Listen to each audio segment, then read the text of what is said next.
Hello my dear student, welcome to my class for education. आज हम लोग maths के टॉपिक से हट के थोड़ा सा पढ़ेंगे इंग्लिश ग्रामर। आज तक आपने अपनी लाइफ में फिगर ऑफ स्पीच बहुत बार पढ़ा होगा, बट मेरी 100% गारंटी है कि इस वीडियो को देखने के बाद फिगर ऑफ स्पीच ग्रामर का कोई दूसरा वीडियो आपको देखने की जरूरत नहीं पड़ेगी। अगर हम सारे फिगर ऑफ स्पीच पढ़ेंगे ना तो बुढ़े हो जाएंगे, क्योंकि बहुत सारी है, बट जितनी एग्जाम में इंपॉर्टेंट है और एग्जाम में पूछे जाते हैं उसमें से ही हम लोग फिगर स्पीच पढ़ेंगे। सो लेट्स स्टार्ट, टाइम को वेस्ट नहीं करते हैं। और प्लीज स्टूडेंट, जिसने स्टूडेंट या पेरेंट्स, क्योंकि आपके बच्चों के लिए ही ये फायदेमंद होने वाला है, जिसने भी अभी तक मेरे वीडियो को सब्सक्राइब और लाइक नहीं किया सो प्लीज कर दे। क्यों? क्योंकि अगर आप सब्सक्राइब नहीं करेंगे तो मेरे नए नए वीडियो जो आएंगे वो आपके फोन में कैसे जाएंगे। So let's start. First of all हम लोग पढ़ेंगे एलिट्रेशन। एलिट्रेशन क्या होता है? एलिट्रेशन में alphabet come again and again, मतलब एक ही अल्फाबेट बार बार रिपीट होता है। कैसे? एग्जांपल देखते हैं। देखिए, अ बिग बैड बिल, यानी बी बी बी, ये कौन सा फिगर स्पीच हो गया? क्वेश्चन में आपको आएगा, ऊपर दिया होगा कि कौन सा identify the figure of speech, तो आपको पहचानना है कि ये कौन सा फिगर ऑफ स्पीच है। अगर उसका फर्स्ट लेटर बार बार रिपीट हो रहा है, जैसे P P P, B B B, M M M, तो उसे हम कहते हैं alliteration. So second, repetition. Repetition तो उससे भी इजी है। रिपीटेशन में पूरा वर्ड रिपीट होगा। कैसे? चंदू के चाचा, चंदू की चाची को, चंदू चंदू बार बार आया ना, खड़क सिंह के खड़क में से खड़कती हैं खिड़कियां, खड़क सिंह खड़क सिंह। सो कोई वर्ड बार बार रिपीट होगा उसे हम लोग कहते हैं रिपीटेशन। अब वहां हिंदी एग्जाम्पल तो नहीं चलेंगे, सो इंग्लिश एग्जाम्पल देखते हैं। Get ready, get set go. So यहाँ पे क्या रिपीट हुआ है बार बार? Get get. क्या वर्ड रिपीट हुआ है? Gate gate. होम होम, कौन सा वर्ड रिपीट हुआ है? Home home. एलिट्रेशन में अल्फाबेट रिपीट और रिपीटेशन में पूरा word repeat. So second. Third आएगा हमारा सिमिली। सिमिली क्या होता है? सिमिली होता है एस और लाइक का कंपैरिजन। सिमिली में हम कंपैरिजन करते हैं। सिमिली में हम क्या करते हैं? किसी भी इंसान का किसी और इंसान से कंपैरिजन करते हैं। कैसे? जैसे मैंने आपको एग्जांपल बोल दिया, Raju is like a Salman Khan. Raju is like अ सलमान खान। राजू कैसा है? सलमान खान की तरह है। लाइक और एस, ज्यादा माइंड नहीं चलाने का। जैसे क्वेश्चन में हमने पढ़ा लाइक और एस, आंख बंद करके लिख देने का सिमिली। अगर क्वेश्चन में लाइक और एस का यूज हुआ तो वो हो जाएगा सिमिली। क्वेश्चन में लाइक और एस का यूज हुआ तो सिमिली। एग्जाम्पल से समझते हैं। Richa is like a diamond in our family. Richa अपने फैमिली में डायमंड की तरह है। जैसे राजू किसकी तरह था? सलमान खान की तरह था। So take a second metaphor. Metaphor में भी कंपैरिजन होगा, लेकिन विदाउट लाइक और एस के। कंपैरिजन इसमें भी करेंगे, लेकिन लाइक और एस का यूज नहीं करेंगे। कैसे? उसमें मोस्टली हिंट है, ये सारे वर्ड ज्यादा आते हैं। इज, एम, आर, वॉज, ये सारे वर्ड्स अक्सर आते हैं। तो हम लोग एग्जाम्पल से समझते हैं। The man was a lion. आदमी किसकी तरह है? लायन की तरह है। आदमी किसकी तरह है? लायन की तरह है।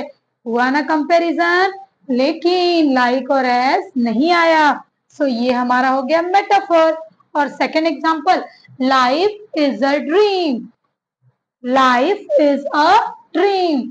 हमारी लाइफ किसकी तरह है? सपने की तरह है। सो एक बार सेकंड देखते हैं। अब आ जाएगा पर्सोनिफिकेशन। क्या आएगा? पर्सोनिफिकेशन। ये पर्सोनिफिकेशन क्या होता है? पर्सोनिफिकेशन कुछ याद आ रहा? पर्सन, पर्सन यानी कि इंसान। देखिए यहाँ पे लिखा है, एक मिनट, ओके। पर्सोनिफिकेशन में क्या होगा? Human quality given to a non human thing. Human qualities due to non living, non human living thing. मतलब ऐसा, जैसे फॉर एग्जाम्पल, क्या पेड़ चल सकता है? नहीं। क्या कोई चीज हमें देख सकती है नॉन लिविंग थिंग्स में? नहीं। एग्जाम्पल देखते हैं। The fan is running. ये भागने की जो कला है वो किसकी है? इंसान की है या नॉन नॉन ह्यूमन थिंग की है? ह्यूमन थिंग की है। यानी कि ह्यूमन थिंग की किसी क्वालिटी को हम लोग नॉन लिविंग थिंग को दे देते हैं। जैसे द फैन इज रनिंग, पंखा नॉन लिविंग है लेकिन वो कैसे चलता है? इंसानों जैसा भाग रहा है। Second, the moon is starring. Moon क्या कर रहा है? घूर रहा है। क्या सच में मून घूरता है? नहीं। ये घूरने की कला किसकी है? हम इंसानों की। तो जब हम इंसानों की कला किसी नॉन लिविंग थिंग को दी जाती है उसे हम लोग कहते हैं पर्सोनिफिकेशन। एक्सक्लेमेशन और एपिस्ट्रॉफी, जो एक्सप्लेनेशन है और एपिस्ट्रॉफी है, ये दोनों में बड़ा कंफ्यूजन होता है। एज अ स्टूडेंट जब मैं भी पढ़ती थी मुझे भी कंफ्यूजन होता था, बट आपके लिए मैंने फ्राई करके लाई हूँ तो आपको अच्छे से समझ में आ जाएगा। चलो देखते हैं। एक्सक्लेमेशन में हमेशा, हमने बचपन में पढ़ी थी ना, एक्सक्लामेटरी चिन्ह होती है ना, एक्सक्लामेटरी साइन तो इसमें लगना ही लगना है। साथ में इसके साथ में सिर्फ एक्सप्रेशन आएगा। अच्छा, एक्सप्रेशन कैसे? ओह वाह, व्हाट अ ब्यूटीफुल प्लेस। ये सारा क्या हो गया? एक्सक्लेमेशन। अच्छा, एपिस्ट्रॉफी में क्या अलग है? देखो, एक्सप्रेशन तो आएगा ही आएगा, साथ में एक्सक्लामेटरी चिन्ह भी आएगा, साइन भी आएगा, लेकिन इसमें अलग क्या आएगा? किसी को हम लोग डिफाइन करेंगे। कैसे? somebody। somebody मतलब जैसे यहाँ बोला ओ गॉड, क्या बोला है? ओ गॉड। यहाँ पे किसी को बोला था गॉड, भगवान, मून, ये वो, किसी को नहीं, डायरेक्ट क्या बोला? Wow, this is a wonderful place. अगर नॉर्मली ऐसा आया, किसी को इंडिकेट नहीं किया है, तो हम क्या लिखेंगे? एक्सप्लेनेशन। और अगर क्वेश्चन में एक्सक्लामेटरी साइन है और उसके साथ में किसी पर्टिकुलर का नाम भी दिया है कि हम किसे एक्सप्लेन कर रहे हैं, किसे बोल रहे हैं, ओ गॉड, हम किसको बोल रहे हैं? भगवान को। हे मून, किसको बोल रहे हैं? मून को। एग्जाम्पल से समझते हैं। ओ गॉड हेल्प अस, हे भगवान मेरी हेल्प करो। ये हो गया। यहाँ पे किसी को भी इंडिकेट किया नहीं था, मेंशन किसी का नाम नहीं था। सिर्फ और सिर्फ हमें क्या करना, हमारे सामने अगर क्वेश्चन आया तो हमें देखना है कि क्या एक्सक्लामेटरी साइन है। अगर है तो या तो वो एक्सप्लेनेशन होगा या एपिस्ट्रॉफी होगा। अब एपिस्ट्रॉफी कैसे होगा? अगर किसी का नाम मेंशन किया है तो एपिस्ट्रॉफी, किसी का नाम नहीं मेंशन किया है तो एक्सक्लेमेशन। सो आते हैं हमारे नेक्स्ट पॉइंट पे, जो है मेरा फेवरेट पॉइंट, हाइपरबोल। यानी कि बढ़ा चढ़ा के बोलना। मैंने बोला, मैंने बोलने से पहले 100 बार सोचा, पता है? क्या कोई 100 बार सोचता है? नहीं। मैं तुम्हारे लिए चांद तारे तोड़ लाऊंगा। क्या कोई चांद तारे तोड़ लाता है? नहीं। लेकिन वो लोग क्या करते हैं? बढ़ा चढ़ा के बातों को बोलते हैं। ये हो गया हमारा हाइपरबोल। एक example, she cry so much that river that flowing. वो इतना रोई कि पूरे उसके आंसुओं से समुंदर भर गया। क्या किसी के आंसू से समुंदर रो रो के भरता है?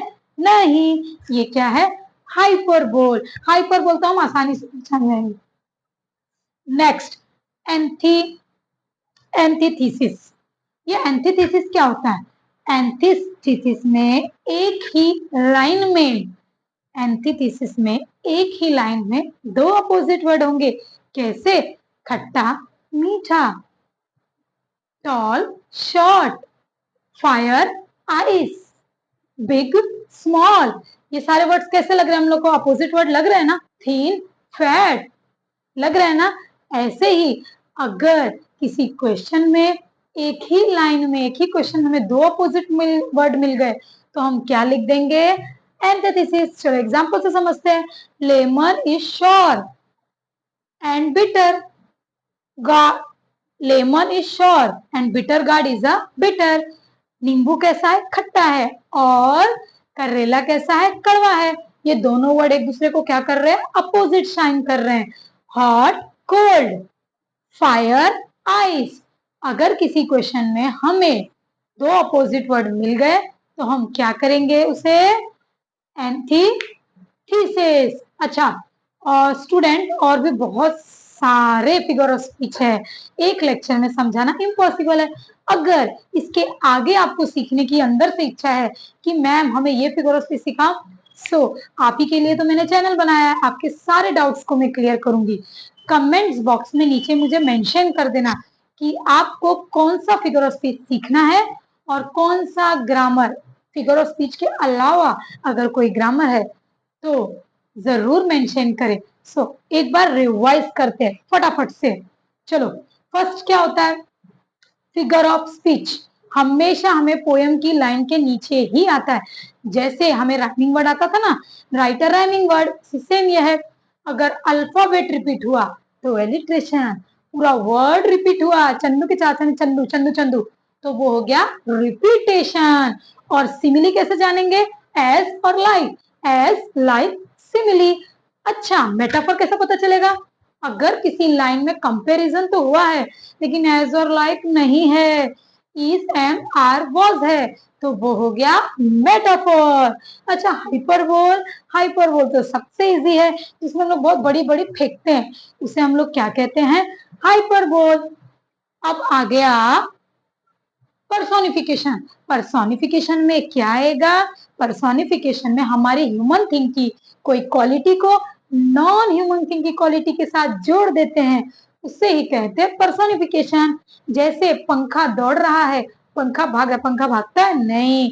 चांद घूर रहा है, चांद कभी घूरता है नहीं। घूरने की कला हम इंसानों की है। उसके बाद आएगा एक्सप्लेनेशन और एपिस्ट्रोफी, ये मैं दोनों साथ में समझाऊंगी। एक्सप्लेनेशन, कहीं पे भी एक्सक्लेमेटरी मार्क देखने का तो दिमाग लगाने का कि दोनों में से कोई एक ही आएगा, या तो एक्सप्लेनेशन या एपिस्ट्रोफी। अगर सिर्फ एक्सक्लेमेटरी मार्क है, किसी का नाम इंडिकेट नहीं किया है, तो हो गया एक्सप्लेनेशन, और अगर किसी का नाम इंडिकेट किया है तो हो गया एपिस्ट्रोफी। अब आएगा एंटीथेसिस, एक ही लाइन में दो अपोजिट वर्ड होंगे, तो उसे हम क्या कहेंगे? एंटीथेसिस। बच्चों, अगर आपको स्क्रीनशॉट करके रख लेना है तो रख सकते हैं। अच्छा, एक और आपको बताना चाहूंगी मैं, अगर और कोई भी आपको कमेंट्स करना होगा तो आप मुझे कर सकते हैं।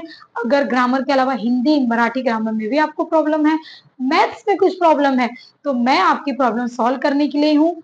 आप मुझे बिंदास कमेंट बॉक्स में कमेंट कर सकते हैं, लेकिन ऐसा कमेंट करिए जिससे मुझे पढ़कर अच्छा लगे और मैं आपकी हेल्प कर सकूं। Thank you.